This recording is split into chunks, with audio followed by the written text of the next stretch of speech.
Evangelho de Jesus, segundo escreveu João, capítulo de número 4. Está escrito assim, verso de número 3.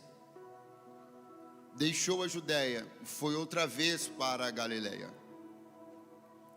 E era-lhe necessário passar por Samaria. Foi, pois, a uma cidade de Samaria, chamada Sicar, junto da herdade que Jacó tinha dado a seu filho José. E estava ali a fonte de Jacó. Jesus, pois, cansado do caminho, assentou-se assim junto da fonte. E era isso quase a hora sexta. Veio uma mulher de Samaria tirar água. Disse-lhe Jesus: dá-me de beber. Quantos dizem amém? Amém. Quantos dizem aleluia? Aleluia. Imagine você ter somente 3 anos para desenvolver tudo que Jesus precisava desenvolver, para deixar tudo que Jesus precisava deixar em ensino, em exemplo, em reestruturação, em restabelecimento de paradigmas, de referências, no tempo de uma religião corrompida, comprometida. Então, se tem uma coisa que Jesus, um assunto que hoje é comum e que Jesus, obviamente, era expert, era gestão de tempo. Jesus precisava fazer uma gestão de tempo muito inteligente e uma gestão de tempo muito profética.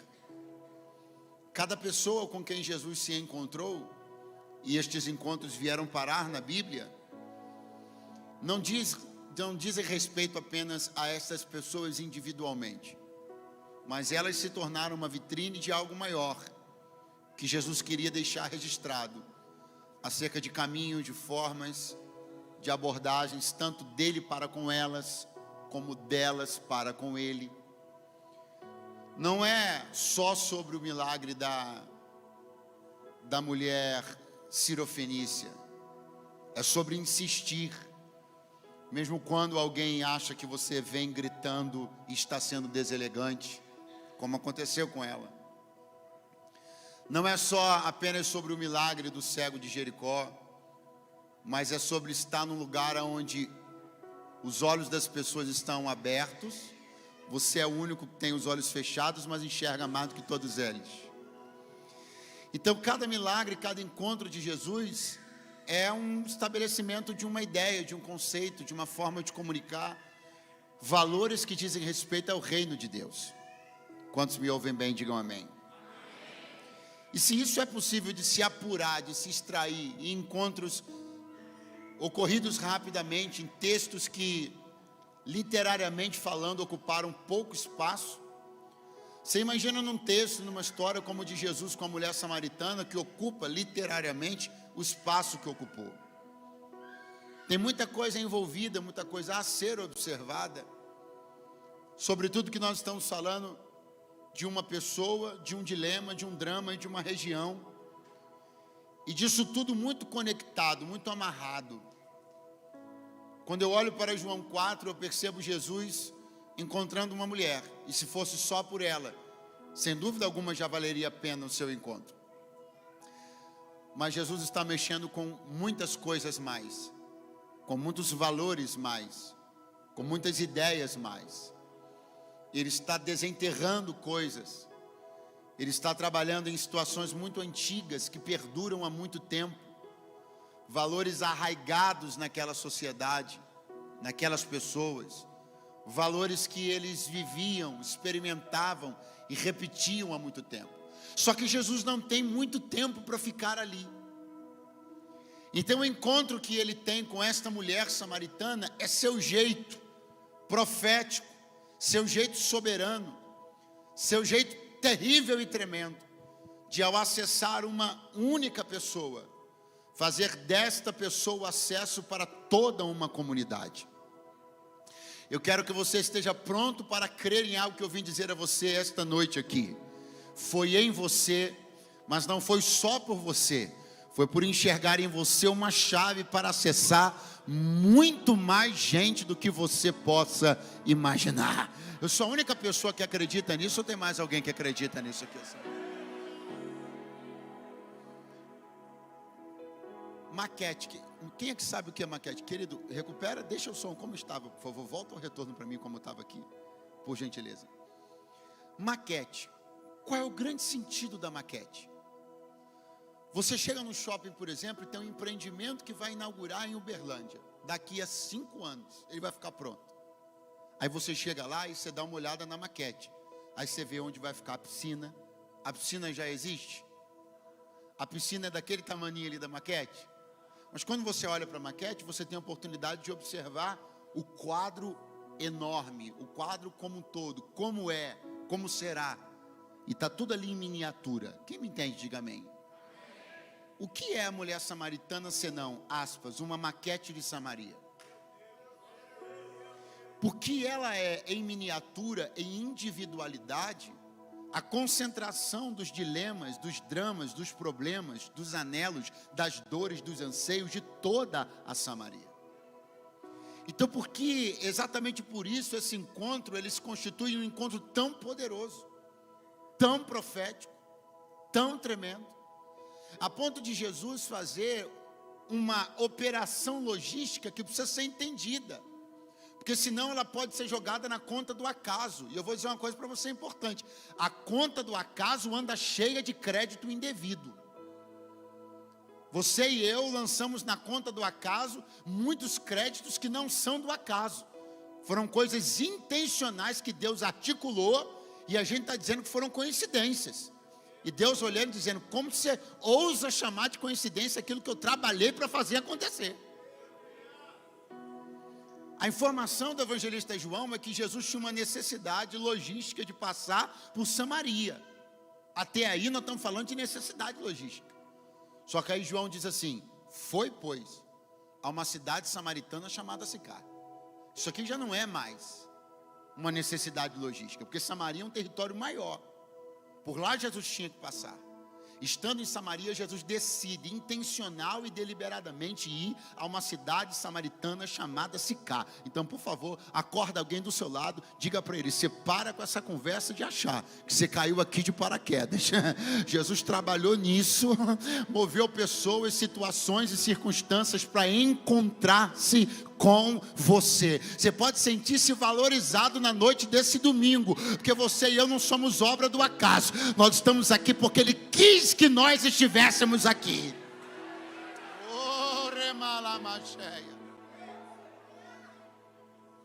E aí vai Jesus encontrá-la. Pergunte: onde? Em Sicar, uma cidade antiga. Uma cidade que é tão antiga que a menção inicial dela não está em João, está no Gênesis. A menção inicial dela reporta ao tempo dos patriarcas. Só que lá no Gênesis, quando contada a história do patriarca Jacó e da sua trajetória, saindo da casa do seu sogro Labão, rumo a Betel, onde Deus havia o encontrado pela primeira vez. Lá nessa trajetória, essa cidade aparece com o nome de Siquém, mas é a mesma cidade, é o mesmo lugar. Tanto que veja a samaritana dizendo, o texto dizendo: estava ali a fonte de Jacó.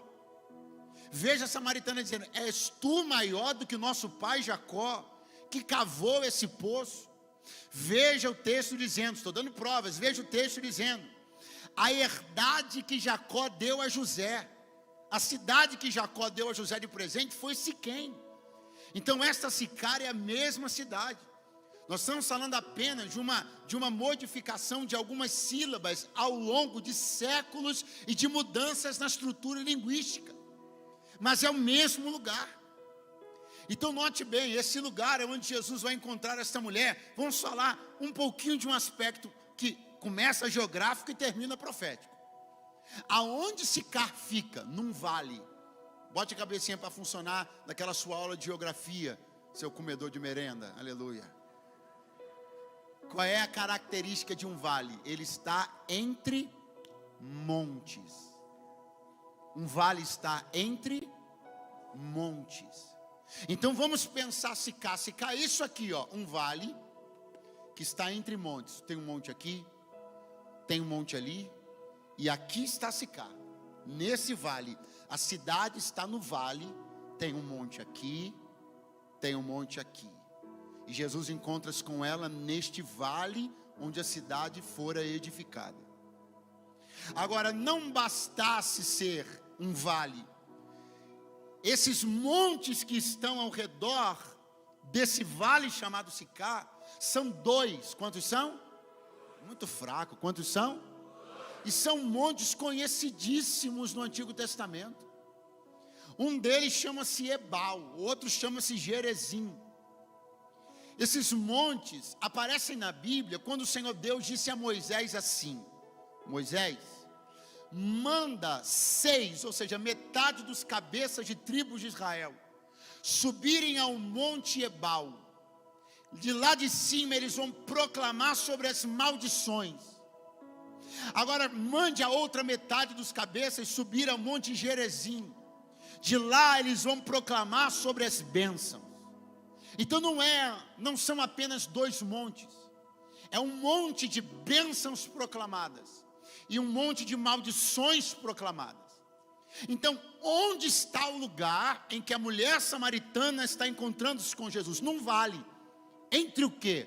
A bênção e a maldição. Porque todo encontro de Deus com o homem sempre será um ponto onde ele decide que monte ele sobe, ou da bênção, ou da maldição. Pastor, mas isso resume muita coisa, isso reduz muita coisa, mas é para resumir, porque quem complica, quem floria somos nós. O Evangelho é isso aí: vida ou morte, céu ou inferno, bênção ou maldição. Escolheis agora quem quereis servir, a Deus ou a Mamon. Então assim o Senhor nos trouxe hoje aqui para dizer: celebre a mais feliz das suas escolhas, porque a porta do céu foi aberta um dia e você estava no vale, mas disse: é para lá que eu quero ir com a minha casa. Quem escolheu a bênção diz glória a Deus. Quem escolheu a bênção, diga aleluia. Eu estou profetizando que no Vale do Encontro, a tua família esse ano vai escolher a bênção.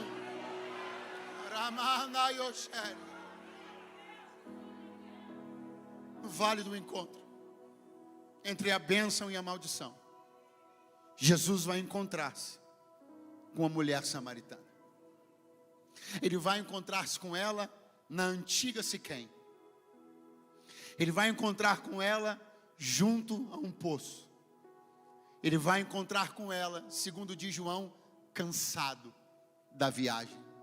Diga comigo: Jesus estava cansado do caminho. Só que quando a mulher samaritana chega, pastor Ernesto, eu não percebo nele nenhum cansaço. Eu percebo nele disposição. Eu percebo nele disposição de ter uma conversa ampla. Eu percebo nele disposição de ouvi-la. Eu percebo nele disposição de falar com ela e despertá-la naquilo que ela precisa ser despertada. Pastor, mas o senhor acabou de dizer que Jesus estava cansado, sim. Mas ele estava cansado do caminho. Ele não cansa do caminhante. Seu grande equívoco é pensar que Deus cansou de você tal qual você anda cansado de si mesmo. Mas Ele me trouxe hoje aqui para dizer uma coisa: nem você anda se aguentando olhar no espelho e perceber que as promessas que você fez de mudança, de alterações aqui e ali, de melhoras aqui ou acolá, você anda cansado de ver sua cara no espelho. Mas Deus me trouxe para te dizer: você pode estar fastiado de você, mas eu não estou cansado de você. Oh, pegue a mão de alguém bem do seu lado agora, porque ele precisa ouvir isso. Diga para ele: alguém pode estar cansado das suas tentativas, você pode estar cansado de tentar e não conseguir, mas ele veio hoje aqui e ele não está cansado. Ele me trouxe para dizer: eu vou repetir as promessas, eu vou te encorajar de novo, eu vou te levantar outra vez, eu não me canso de você. Samaritana, você está cansada. Está cansada de repetir erros. Está cansada de engatar um relacionamento fraudulento e frustrado após o outro. Está cansado de ser exposta à vergonha. Está cansada de fazer esse trajeto todo dia, mas eu não me canso de você. Ora mais. Jesus olhou para os discípulos.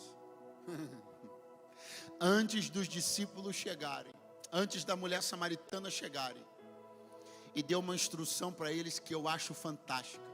Pergunte qual foi? Mandou-os na padaria. E por que essa instrução é fantástica? Porque não é por acaso. Jesus está intencionalmente se desvencilhando dos discípulos. Por quê? Porque eram obreiros que não estavam prontos para ver aquilo que Jesus ia fazer. Eles não estavam prontos para ver Jesus numa conversa com uma mulher, sendo ele judeu e ela samaritana. A religiosidade que ainda estava entranhada nos discípulos, demonstrada tantas vezes em tantos momentos, ela iria impedir Jesus de ter a entrega que ele queria ter. E quando o amor que Deus quer demonstrar por alguém não é compreendido por outra pessoa, ainda que a outra pessoa seja do time de Jesus, ele diz: vai comprar pão e não me atrapalha de amar. Existem pessoas que não estavam no dia que Jesus te encontrou, eram até crentes, mas Jesus fez questão de mandá-las à padaria, que elas não estavam prontas para ver o tamanho da performance de amor que ele estava para demonstrar. Tem uma palavra para dizer: não tem crente nem novo nem velho, não tem voluntário nem obreiro, não tem gente da alta sociedade, não tem ninguém que vai impedir Deus de demonstrar todo o amor que Ele tem a demonstrar dentro dessa casa. Ele me trouxe para dizer: eu vou calar bocas, vou frear processos, vou impedir gente de atrapalhar o que eu vou fazer. Essa é uma casa centralizada no meu amor, e ninguém vai me impedir de amar no tanto que eu amo aqui nesta casa. Oh, glória. Oh, Yonai,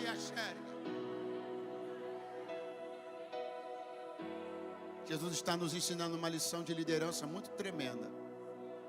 Se alguém não está pronto para ver o espetáculo da graça, tire-o da plateia. Só não deixe ele ficar atrapalhando o que a graça quer fazer. Se ele não compreendeu a dimensão do amor de Deus ainda, então é melhor que ele saia por um pouco. Não é que ele saia, que ele seja expulso da igreja, não. É só que ele não fique na hora certa, para tornar a hora certa uma hora errada, porque quem não estava pronto para ver o nível do amor era ele. Aí ele olha e diz: mas não era para ser ele. Ah, mas não é digno. Ah, mas eu conheço a história dela. Ah, mas não é bem assim. Mas tem umas coisas que o pastor não sabe. Então vai comprar pão para tu não atrapalhar. Quem está aí, diga alguma coisa, por favor.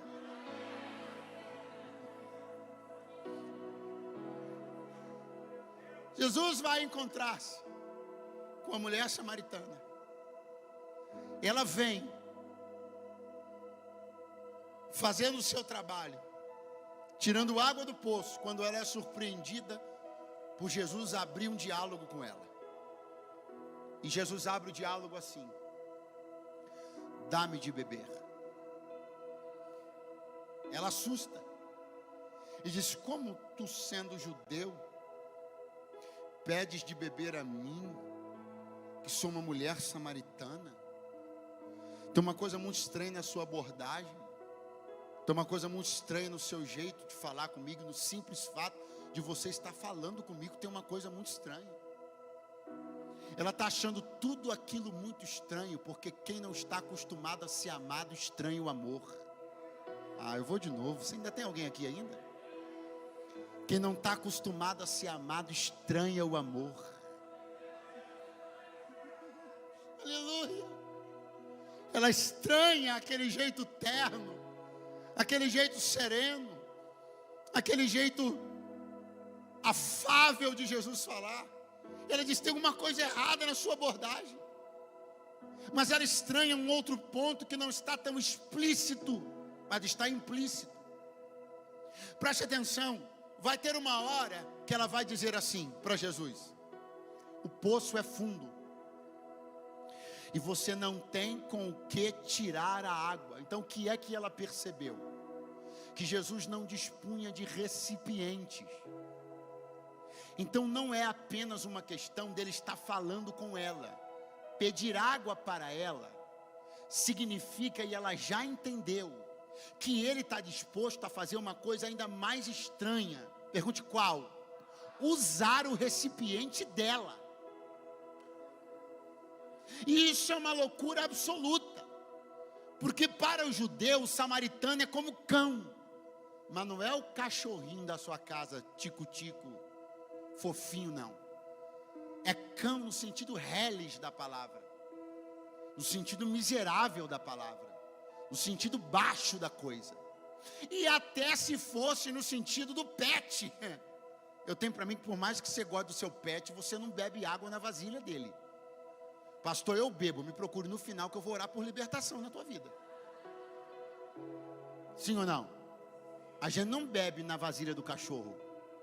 Para aquela mulher, a cena de Jesus usar o cântaro dela era como a cena de um judeu indo lá no cachorro da rua e tomando água na vasilha dele.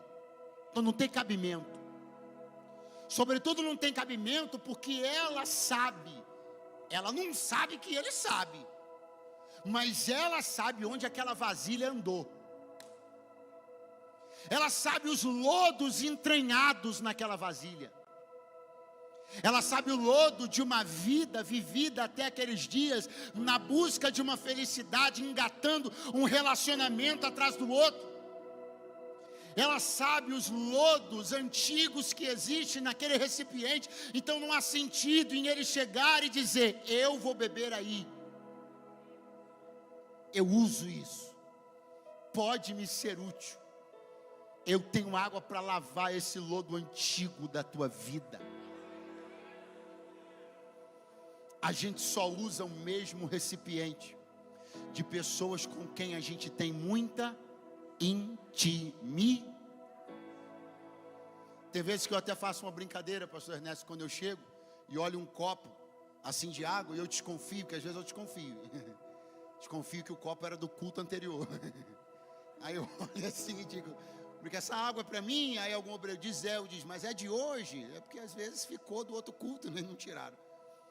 Por quê? Porque é claro que ninguém se sente confortável em pegar um copo usado por sabe lá quem, e beber. Você não faria isso.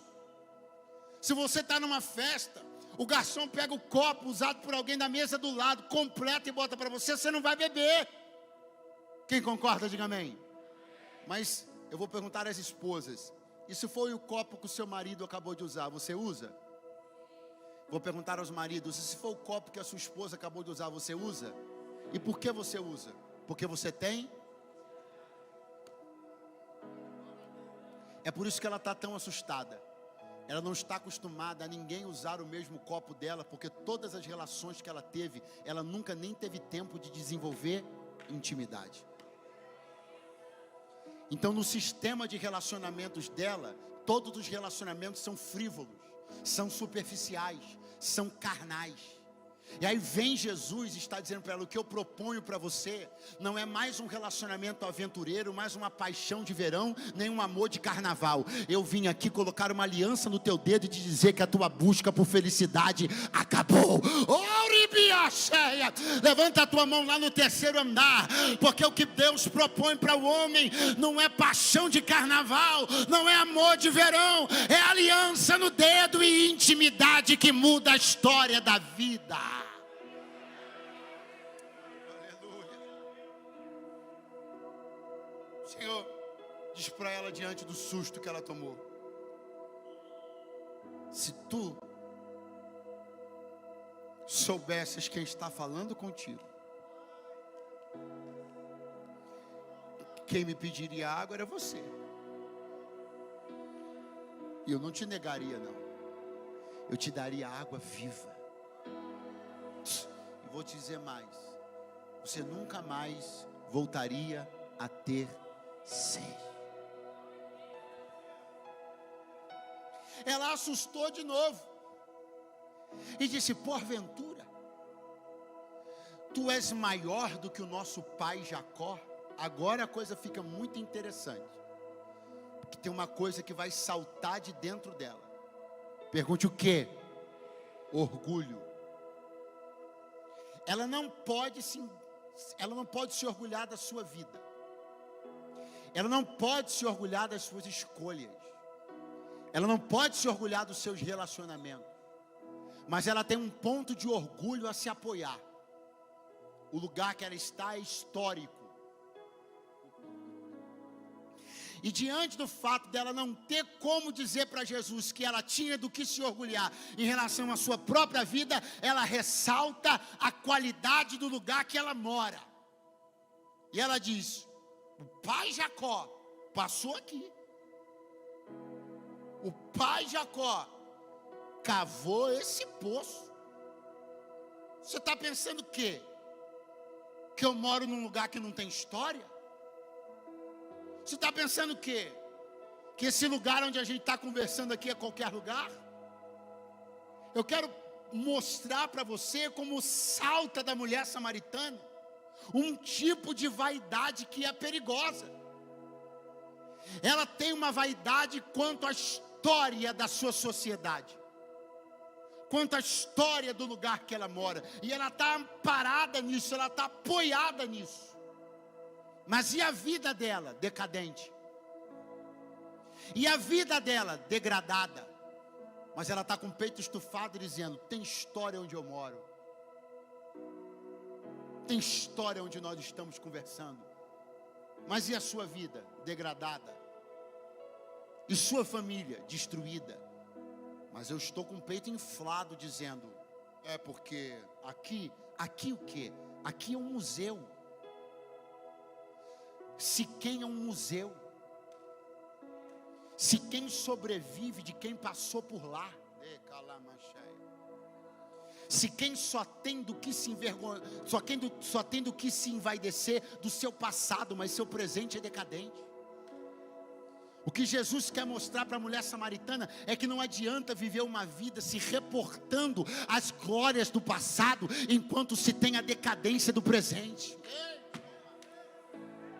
O que Jesus está chamando a minha atenção e a sua é o seguinte: não adianta ficar falando que é de família tradicional, não adianta encher o peito para dizer das glórias do passado, não adianta uma cidade tentar sobreviver de seus museus. A pergunta é como está agora.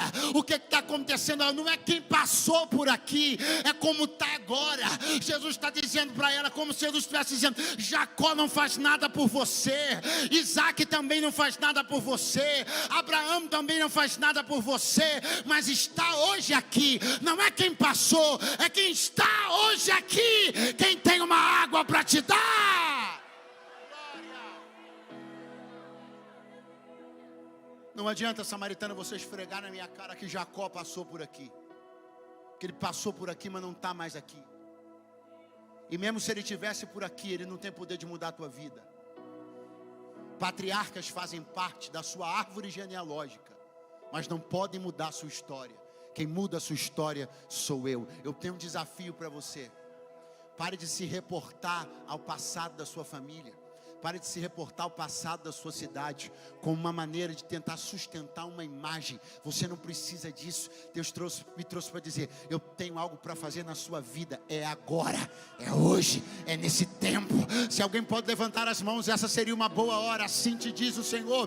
Talvez até hoje você tenha tentado de tudo, manter uma pose, manter uma aparência, dizer para as pessoas uma coisa ou outra coisa, reportar-se ao passado, pegar fotos antigas, documentos antigos. Mas Deus me trouxe para dizer: não é de museus que eu quero que a tua história viva. Eu quero que a tua história viva de atualidade. O que eu tenho para fazer é hoje, é aqui e agora.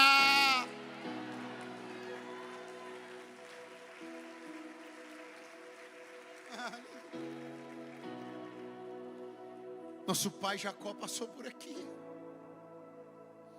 Nosso pai Jacó cavou esse poço. Eu penso em Jesus muito elegantemente pensando: você acha que eu não conheço essa história? Eu amo um dia em que os judeus, querendo botar uma banca para cima de Jesus, falou assim: nós somos filhos de Abraão, nós não precisamos de libertação. Vamos ver Jesus dizendo: se Deus quiser, até dessas pedras Ele pode suscitar filhos a Abraão. Viu Jesus olhando para ele e dizendo assim: vocês querem falar comigo sobre Abraão?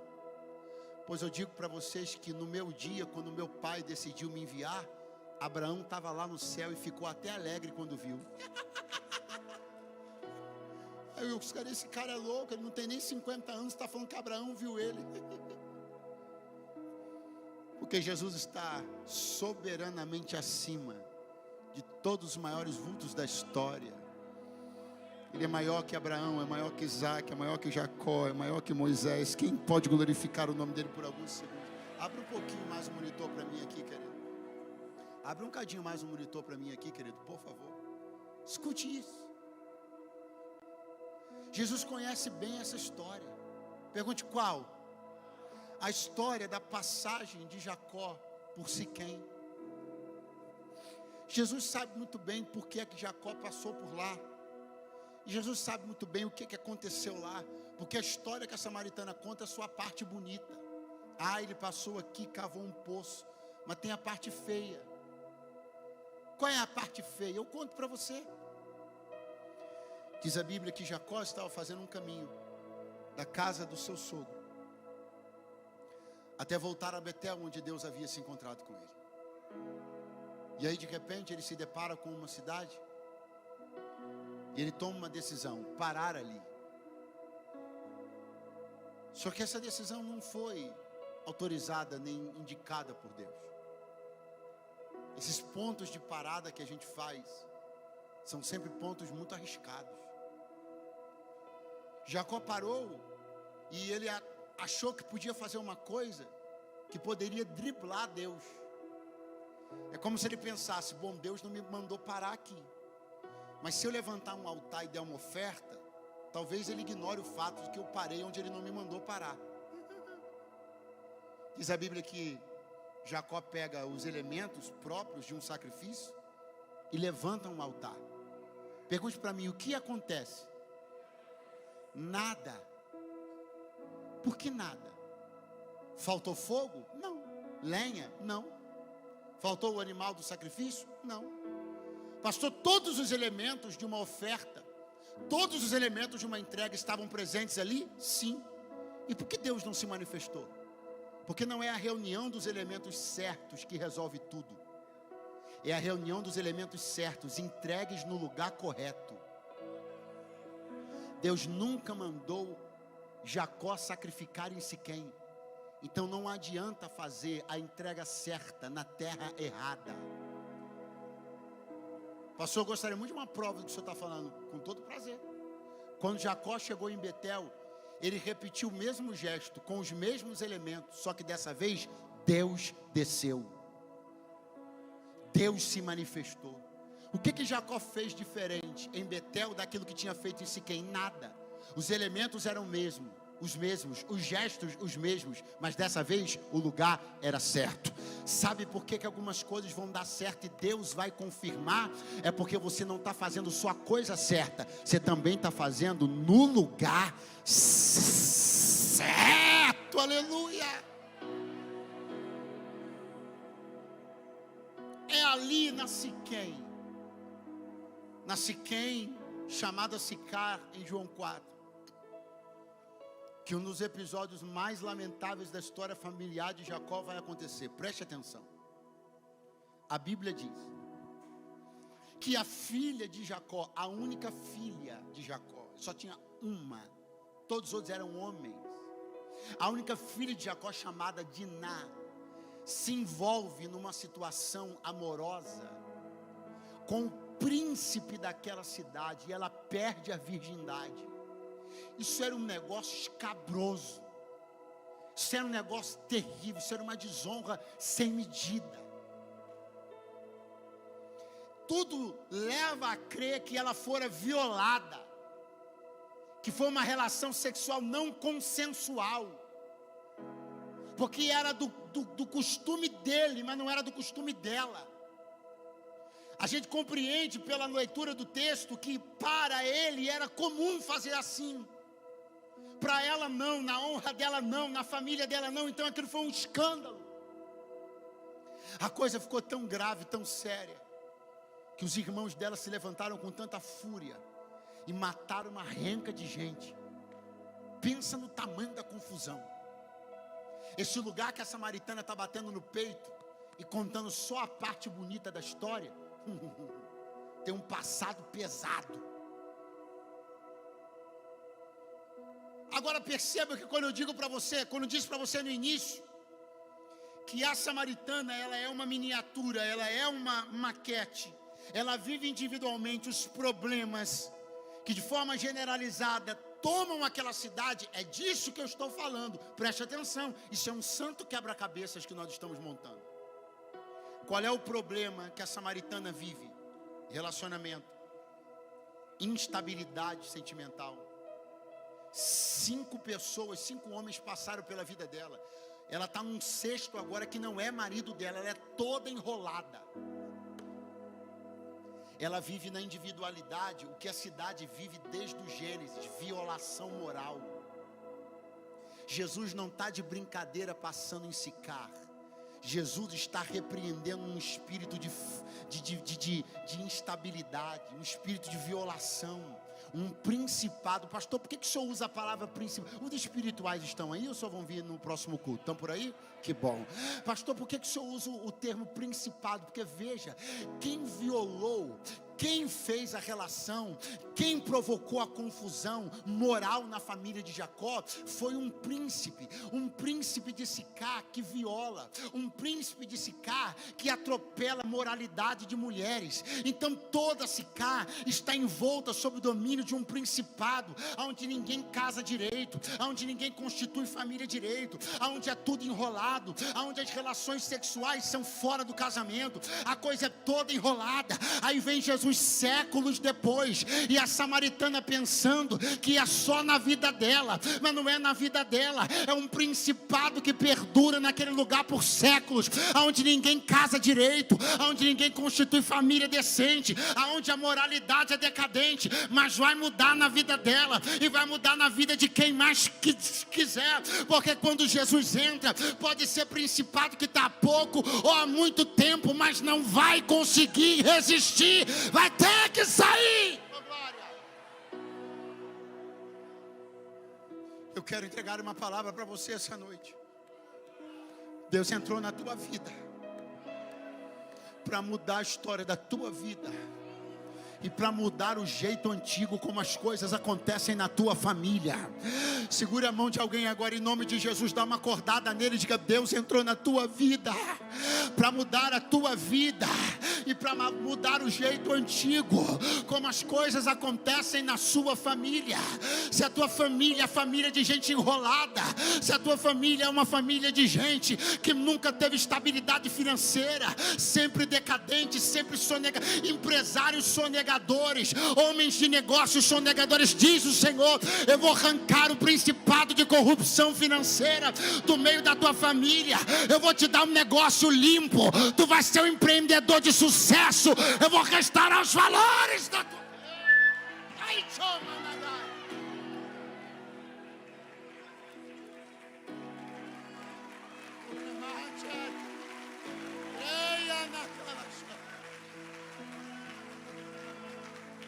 eu não quero lhe constranger, mas responda para si próprio como funcionam as coisas na sua família. Qual é o modo de operação, ano após ano, lá na sua família? Quantos casamentos aconteceram nos últimos 10 anos e quantos ajuntamentos aconteceram nos últimos 10 anos? Não fique constrangido, mas eu estou lhe fazendo uma pergunta. Quantos casamentos aconteceram nos últimos 10 anos na sua família e quantos ajuntamentos aconteceram nos últimos 10 anos? Quantas pessoas na sua família constituíram um lar? E quantas pessoas da sua família fizeram um puxadinho? Quantas pessoas na sua família, quantas moças na sua família tiveram o prazer e a alegria de comparecer diante de um altar, de um ministro de Deus, e colocar uma aliança no dedo? E quantas estão dormindo na casa de seus namorados? Pastor, é a primeira vez que o senhor vem aqui, o senhor não tem medo de não voltar mais nenhum. Que eu vim aqui para ser fiel, letra por letra, sílaba por sílaba, ao que Deus me mandou entregar. Ele me trouxe para dizer: esse ciclo de rolo termina em você. Eu vim te entregar uma palavra, mãe. Eu não sei como é que foi na história das tuas sobrinhas, na história dos parentes, dos vizinhos, mas eu tenho uma palavra para te entregar, mãe. Sê tu, pois, fiel, porque a tua filha não vai sair de casa pela porta dos fundos, ela vai casar nessa igreja, no altar de véu e grinalda, e o nome do Senhor será glorificado na tua casa.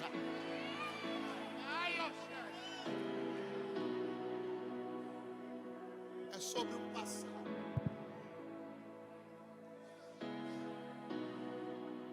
É sobre mexer com realidades e modos de operação muito antigos.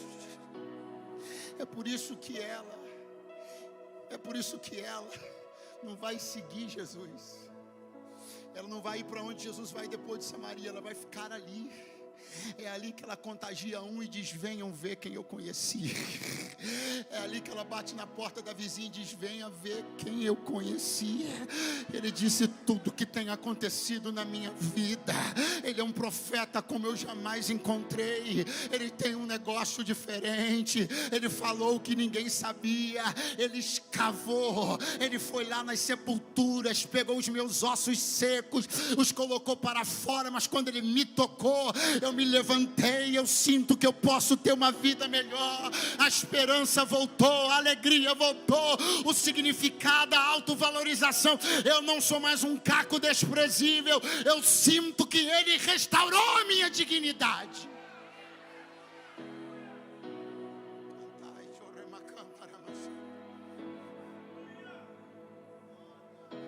Ela olha para Jesus, e eu já não demoro, estou encerrando. Ela olha para Jesus e diz: eu preciso urgentemente dessa água que você está falando. A avaliação dela é natural. Ela diz: eu preciso dessa água porque se é verdade que quem bebe dela não volta a ter sede, essa água me interessa muito. Porque se eu tomo uma água e não tenho sede nunca mais, eu não preciso mais vir aqui. Aqui aonde? No poço. A avaliação dela é natural. Se eu bebo uma água que eu não tenho mais sede, então esse meu trajeto muda. Não preciso mais vir aqui. Não é por aí que Jesus opera. Não. A gente pensa mesmo, muitas vezes, que a entrada de Deus na nossa história vai fazer com que a gente não faça mais alguns trajetos, que a gente não faça mais alguns caminhos, não pegue mais alguns ônibus, não vá mais por algumas ruas. Só que a Jesus importava que ela continuasse indo ao mesmo poço. Ela pensou que Deus mudaria na vida dela o caminho, e ela não precisaria mais ir até o poço. Mas o que Deus iria mudar na vida dela não era o caminho. Deus mudaria ela no caminho. Então a estrada é a mesma. Quem mudaria era ela. E tem que ser assim. Pergunte por quê? Porque a Bíblia diz que no lugar da desonra haverá uma dupla honra.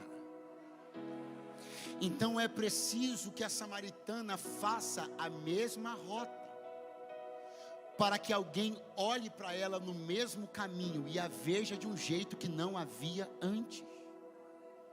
Você pode continuar pegando o mesmo ônibus, trabalhando na mesma empresa, e achando que por causa disso não mudou nada. E Deus me trouxe para dizer: meu interesse não foi em mudar o teu ônibus, meu interesse foi em mudar o jeito que as pessoas olham para você todo dia no mesmo ônibus.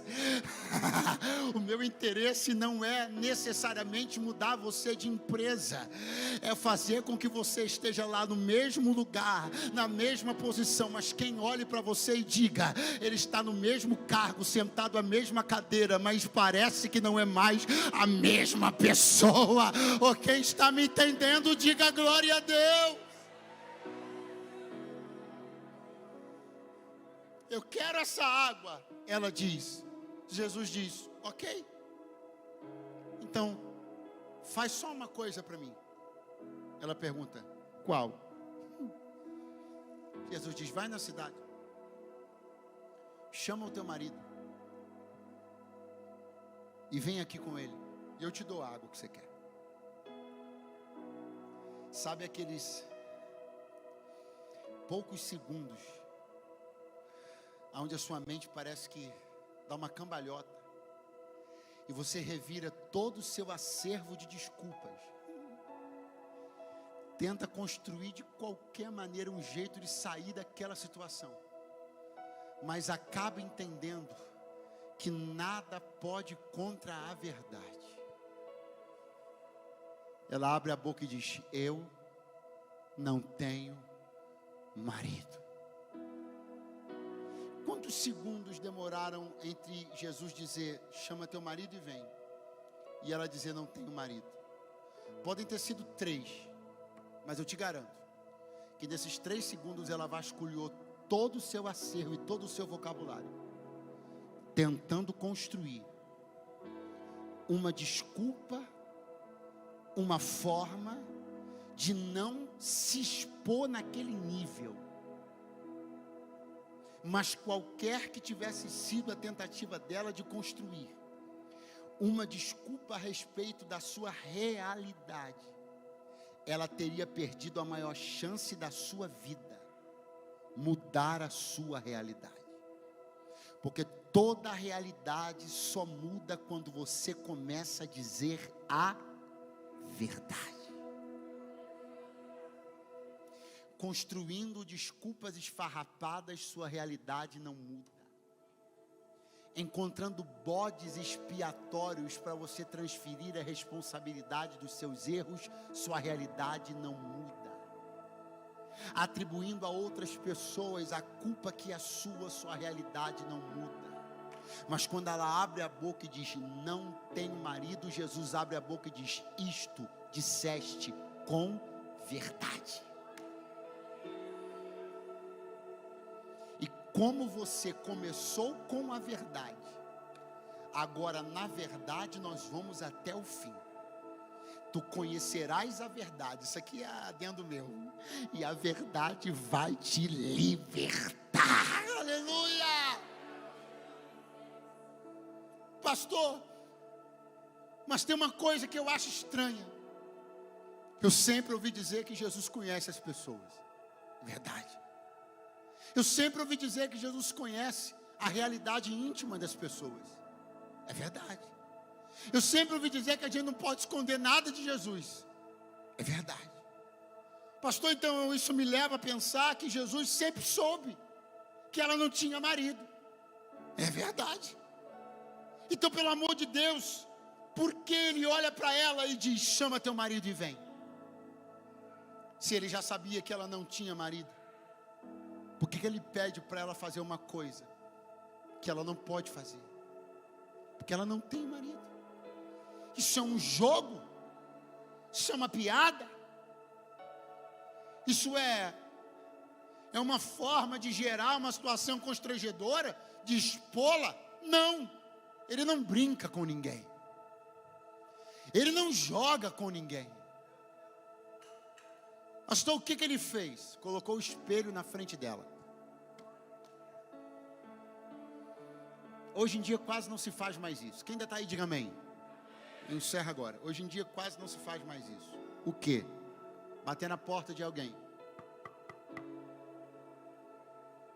e falar uma coisa do tipo: me arruma uma xícara de açúcar?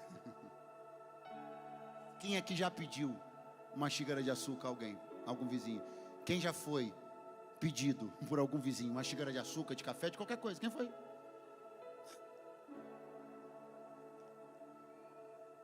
Aí alguém bate na minha porta, um vizinho me diz assim: você me consegue uma xícara de açúcar? Eu digo: sim. Você me dá um minuto? Ele diz: claro. Eu vou lá na despensa, abro o pote, está vazio. Aí eu volto e digo para ele: desculpa, vizinho, eu não tenho. Como é que eu fiquei sabendo que não tinha? Porque ele me pediu. Você às vezes só vai se encontrar com a sua própria realidade quando você estiver dentro de um tipo de situação onde alguém pedir a você alguma coisa, e aí você vai descobrir que achava que tinha. É isso que Jesus está fazendo com ela. Jesus está batendo na porta dela e dizendo: me dá uma xícara de açúcar. E ela vai ter que ir lá no pote, olhar o fundo vazio, o espelho ser colocado na frente dela, e ela dizer para Jesus: eu não tenho marido. Sabe por que é que você andou passando por algumas situações recentemente? O Espírito de Deus está aqui, irmãos, para você não continuar achando que tinha o que já tinha perdido há muito tempo. Sabe por que você andou sendo um tanto quanto constrangido recentemente? Para você não continuar pensando que ainda tinha e já tinha acabado há muito tempo. Tem um dia que a gente tem que se encontrar com o nosso pote vazio. Tem um dia que a gente tem que abrir o armário da nossa despensa e descobrir que acabou. Descobrir que não dá mais para dizer para a vizinhança que tem, quando o pote está vazio, não tem mais nada, para a gente chegar quebrado diante de Deus e dizer para Ele: acabou, eu não tenho. Eu vim para te dizer a verdade, eu cansei de dar desculpa esfarrapada. Não tem café, não tem açúcar, não tem mais casamento, não tenho mais meus filhos sob sujeição da minha autoridade, não tenho mais um negócio, não tenho mais um ministério, não tenho mais vida de oração, eu não tenho mais. Aí Ele me diz: diante do teu pote vazio, do teu reconhecimento de falência, do teu atestado de não ter, agora diante dessa verdade eu vou começar a encher, restaurar, trabalhar. Eu vou começar a fazer o milagre que você precisa. Oh, glória!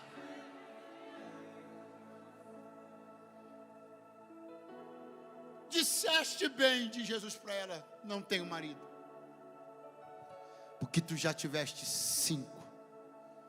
Está contigo agora não é teu marido. Ela olha para Jesus e diz: uau, eu estou vendo que tu és profeta. Aproveita e me tira uma dúvida: aonde se deve adorar? No monte ou no templo? Uau, eu estou vendo que tu és profeta. Uau, eu estou vendo que agora eu não preciso mais tentar me valer do pai Jacó. Agora eu não preciso mais me valer do fato de que os ossos de José estão enterrados na minha cidade, porque eis aqui diante de mim um profeta. Diga comigo: os ossos de José estavam enterrados naquela cidade. Eu pergunto e você responde. Eu falo daquele José, foi vendido, tornou-se governador do Egito. Eu pergunto e você responde. José foi um grande homem? Um grande governador? Um homem de muita importância? De muita autoridade? Sim para todas as perguntas, ok? E os ossos dele estavam lá, sim ou não? Ele foi um homem de autoridade, sim ou não? E o que seus ossos podem fazer por ela?